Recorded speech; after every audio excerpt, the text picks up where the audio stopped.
I must admit, the notion of a world premiere for an AI generated biopic of Vladimir Putin does tickle the imagination, doesn't it? Dated for 26 September, Polish studio AIO has thrown their hat into the cinematic ring with the film simply titled Putin, promising an up close and personal look at the Kremlin leader. This marks quite the ambitious project spanning release across 35 countries. Forget the intros, let's get right to it.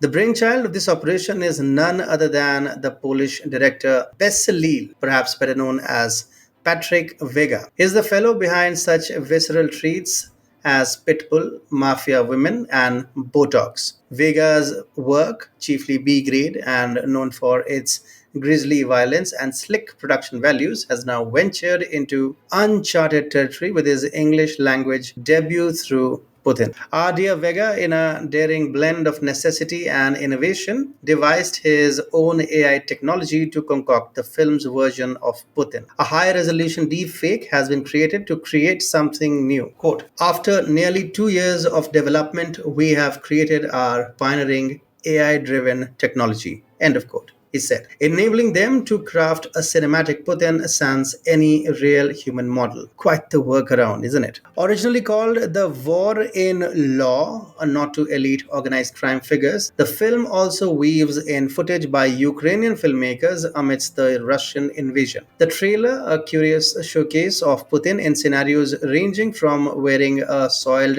nappy to martial arts brawls and confrontations with Boris Yeltsin, certainly sets a distinct I am tone. issuing a warning that any attempt to abuse the law. The trailer for the biopic of Vladimir Putin is, to put it mildly, a chaotic jumble that seems less concerned with storytelling and more fixated on delivering shock value. The opening scene alone, featuring Putin in diapers with an overflow of excrement, sets a tone that is both bewildering and distasteful. It's a visual that might leave one questioning the director's choice more than Putin's politics. The text labeling Putin a Russian dictator is a bold, almost cheeky move, clearly dismissing any pretense of neutrality. The scene transitions to Putin playing the piano while Russia metaphorically burns, juxtaposed with a newscaster's voice reporting his electoral victory. This attempts to paint a picture of indifference and autocracy, but the delivery feels ham-fisted and rather on the nose. The return to the diaper motif with Putin rolling on the floor calls into question the maturity and intent behind this portrayal. Is this meant to infantilize a world leader or simply to provoke? The sequence in the karate dojo, interspersed with flashes of his youth,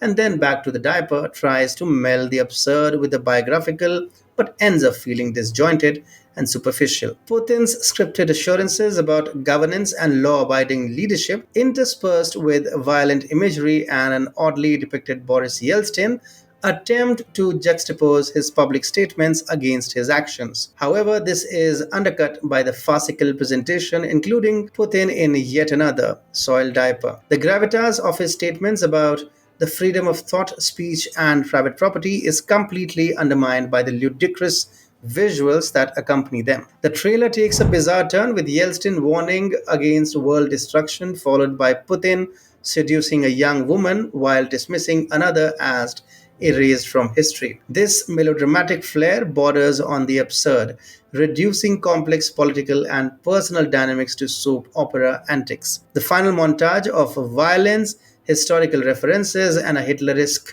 Putin in a carriage is bewilderingly anachronistic and tastelessly executed.